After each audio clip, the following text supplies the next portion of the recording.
Guys, welcome back to our Punu Minu's world.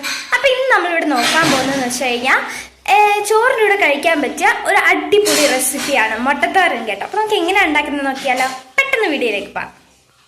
തോരൻ പറയുമ്പോൾ എല്ലാവർക്കും അറിയായിരിക്കും, പക്ഷേങ്കിലും ഞാൻ എൻ്റെ റെസിപ്പി പറയുവാണേ. അതിനായിട്ട് ആദ്യം തന്നെ വേണ്ടത് 2 സവാളയാണ്. കുഞ്ഞു സവാളയാണ് ഞാൻ എടുത്തിരിക്കുന്നത്, അതുകൊണ്ട് ഞാൻ 2 എടുത്തിട്ടുള്ളൂ. പിന്നെ കുറച്ച് തേങ്ങ എടുത്തിട്ടുണ്ട്, കുറച്ച് ടൊമാറ്റോ, കുറച്ച് ചില്ലി, പിന്നെ കുറച്ച് കറിവേപ്പില. നമുക്ക് നേരെ എങ്ങനെയാണ് ഉണ്ടാക്കുന്നത് നോക്കാം. മുട്ടത്തോരന് മുട്ട വേണം കേട്ടോ. അതിനായിട്ട് നമ്മൾ 3 മുട്ട എടുത്തിട്ടുണ്ട്. അതിലേക്ക് കുറച്ച് സവാളയും ചില്ലിയും പിന്നെ സോൾട്ടും കൂടി ഇട്ടിട്ട് നല്ലപോലെ മിക്സ് ചെയ്ത് വെച്ചിട്ടുണ്ട് കേട്ടോ. ഇത് കൂടാതെ തന്നെ നമ്മളിത് ഈ ഇൻഗ്രീഡിയൻസ് എല്ലാം ഇതിൽ ചേർക്കണം. അപ്പം എണ്ണ വെച്ചിട്ടുണ്ട്, നമ്മൾ ഗ്യാസ് ഓൺ ആക്കിയിട്ടുണ്ട്. നമുക്ക് ഗ്യാസ് ഓണിലിട്ട് നമുക്ക് പെട്ടെന്ന് എണ്ണ ഒന്ന് ചൂടാവാനായിട്ട് നമുക്ക് കാത്തിരിക്കാം. ആദ്യമേ തന്നെ നമുക്ക് ഈ ഒരു എണ്ണയിലേക്ക് കടുകിട്ട് പൊട്ടിച്ചെടുക്കുകയാണെങ്കിൽ നല്ല ടേസ്റ്റ് ആയിരിക്കും കേട്ടോ. നമുക്ക് ആ കടു പൊട്ടാനായിട്ടൊന്ന് വെയിറ്റ് ചെയ്യാം. നമ്മുടെ എണ്ണ അവിടെ നല്ല രീതിക്ക് തിളച്ച് വന്നിട്ടുണ്ട് കേട്ടോ. നമുക്ക് അതിലേക്ക് ഫസ്റ്റ് തന്നെ നമുക്ക് മുട്ട ഒഴിച്ചു കൊടുക്കാം. ഓക്കെ, നമുക്ക് അതിലേക്ക് മുട്ട ഒഴിച്ചു കൊടുക്കാം കേട്ടോ. ചോളിലിട്ടേ കേട്ടോ, നല്ല തിളച്ചിരിക്കാം.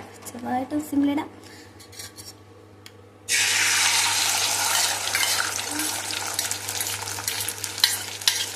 നമ്മൾ മുട്ട ഇട്ട് കൊടുത്തിട്ടുണ്ട്. നമ്മൾ 3 മുട്ട ആട്ടോ എടുത്തത്. നിങ്ങളുടെ വീട്ടിൽ ഉള്ള ആൾക്കാരുടെ അളവനുസരിച്ച് നിങ്ങൾക്ക് മുട്ട എടുക്കാം. അത് നമ്മളിങ്ങനെ പൊരിച്ചെടുക്കുകയല്ലാണ്ട് ഇതുപോലെ ഇങ്ങനെ നമുക്ക് ഇങ്ങനെ ആക്കിയെടുക്കാം.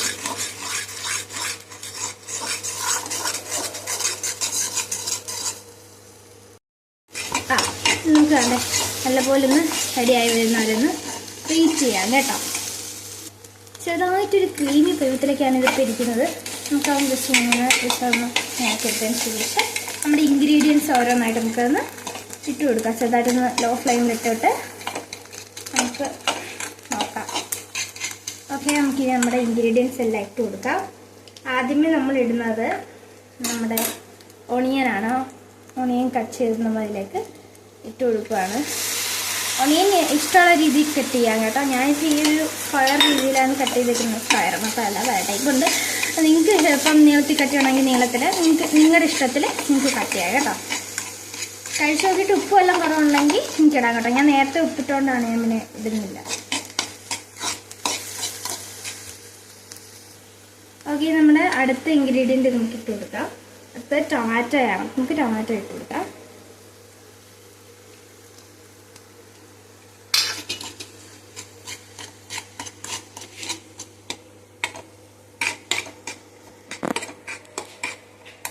ഇനി നമ്മുടെ നെക്സ്റ്റ് ഇൻഗ്രീഡിയൻ്റ് ആയ ചില്ലി ഇട്ട് കൊടുക്കാം കേട്ടോ.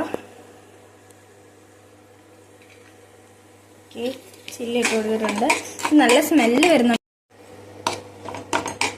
നമുക്ക് സ്പൂണൊന്ന് മാറ്റണം കേട്ടോ. ഫോർക്കിട്ട് പറ്റുന്നില്ല. നമ്മൾ ഈ സ്പൂണിലേക്ക് മാറ്റിയിട്ടുണ്ട് കേട്ടോ. നമുക്ക് അതുപോലെ ഇങ്ങനെ കട്ട് ചെയ്ത് കൊടുക്കാം. ഓക്കെ, നമുക്ക് അതിലേക്ക് ഇതാണ്ട് നമ്മുടെ കറിവേപ്പില ഇട്ട് കൊടുക്കാം.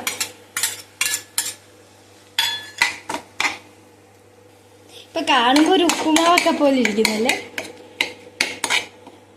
ഓക്കെ, നമുക്ക് ലാസ്റ്റ് ഇൻഗ്രീഡിയൻ്റ് ആയ നമ്മുടെ തേങ്ങയും കൂടി ഇട്ട് കൊടുക്കാം. ഓക്കെ,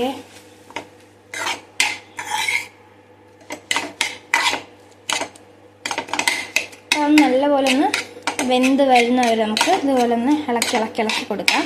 ലോ ഫ്ലെയിമിൽ ഇട്ടാൽ മതി, ഇല്ലെങ്കിൽ നമ്മുടെ ഇത് മൊത്തത്തിൽ ഇങ്ങനെ തേങ്ങയും നമ്മുടെ മുട്ട എല്ലാം കൂടി കരിഞ്ഞു പോകാനുള്ള ചാൻസ് കൂടുതലായതുകൊണ്ട് തന്നെ നമുക്ക് ലോ ഫ്ലെയിമിട്ട് അതൊന്ന് നമുക്ക് ഒഴിച്ച് കുക്ക് ചെയ്തെടുക്കാം. നമ്മൾ നല്ലപോലെ ഇങ്ങനെ കൊത്തി എടുക്കണം. Sorry for disturbance. അപ്പോൾ നമ്മളിതേപോലെ നമുക്ക് ഇതുപോലെ നല്ല രീതിക്ക് ചെറുതായിട്ട് ഇങ്ങനെ നമുക്ക് കട്ട് ചെയ്തെടുക്കാം കേട്ടോ. അപ്പോൾ ഇതും കൊണ്ട് ഇങ്ങനെ ആക്കി എടുത്താൽ മതി. നല്ലപോലെ കട്ടായി വന്നോളൂ. നമുക്ക് ലോ ഫ്ലെയിമിൽ ഇട്ടതിന് ശേഷം 2 മിനിറ്റ് ഒന്ന് റെസ്റ്റ് ചെയ്യാനായിട്ട് വെക്കാം കേട്ടോ. അപ്പോൾ നമ്മളിതിൽ എടുത്തേക്കുന്ന ഇൻഗ്രീഡിയൻസിൻ്റെ അളവെന്ന് വെച്ച് കഴിഞ്ഞാൽ നമ്മൾ ടൊമാറ്റോ എടുത്തത് ഒരു 1/2 ടൊമാറ്റോ എടുത്തോളൂ. നമ്മൾ കുറച്ച് എടുത്തിട്ടുള്ളൂ എല്ലാം. ചില്ലി നമ്മൾ 2 ചില്ലി എടുത്തിട്ടുള്ളൂ. തേങ്ങ നമ്മൾ കുറച്ച് എടുത്തിട്ടുള്ളൂ. അതുപോലെ തന്നെ നമ്മുടെ കറിവേപ്പില വേറെ 2 തണ്ട്. പിന്നെ അതുപോലെ തന്നെ നമ്മുടെ ഓണിയൻ ഒരു 2 ഓണിയൻ ചെറുത് അത്ര എടുത്തിട്ടുള്ളൂ. നമ്മൾ കുറച്ച് എടുത്തിട്ടുള്ളൂ. കാര്യം നമുക്ക് എത്ര പേര് നമ്മുടെ വീട്ടിലുണ്ടോ അതനുസരിച്ച് നമുക്ക് ഇൻഗ്രീഡിയൻസിൻ്റെ അളവ് കൂട്ടാം കേട്ടോ. ഇവിടെ ഞാൻ 3 പേർക്ക് വേണ്ടി 3 മുട്ടയാണ് എടുത്തേക്കുന്നത്. നിങ്ങളുടെ വീട്ടിലുള്ള അളവനുസരിച്ച് നിങ്ങൾക്ക് മുട്ടയുടെയും ബാക്കി ഇൻഗ്രീഡിയൻസിൻ്റെയൊക്കെ അളവ് കൂട്ടാം. ഇത് നല്ലൊരു സ്മെല്ല് വരുന്നുണ്ട് കേട്ടോ. അടിപൊളിയായിരിക്കും.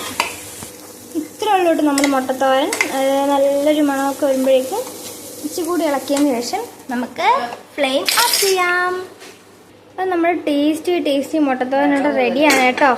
നമുക്ക് ഇച്ചിരി ചോറ് എടുത്തിട്ട് നമുക്ക് അതിലേക്ക് നമ്മുടെ മുട്ടത്തോരനൊന്ന് സെർവ് ചെയ്ത് കൊടുക്കാം. നല്ല ആവി വറക്കുന്ന മുട്ടത്തോരനാണ് കേട്ടോ.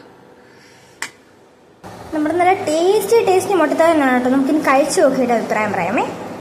നമ്മുടെ ചൂട് മുട്ടത്തോരൻ ഇങ്ങനെ വെക്കുക. അതിനുശേഷം ചോറിങ്ങനെ എടുത്ത്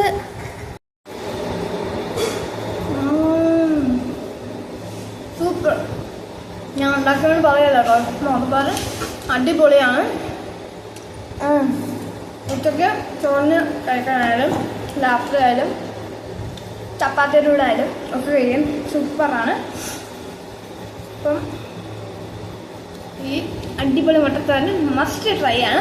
അപ്പോൾ ഈ വീഡിയോ ഇഷ്ടപ്പെട്ട എല്ലാവരും ലൈക്ക് ഷെയർ സബ്സ്ക്രൈബ് ചെയ്യാൻ മറക്കല്ലേ. ഞാൻ ബൈ.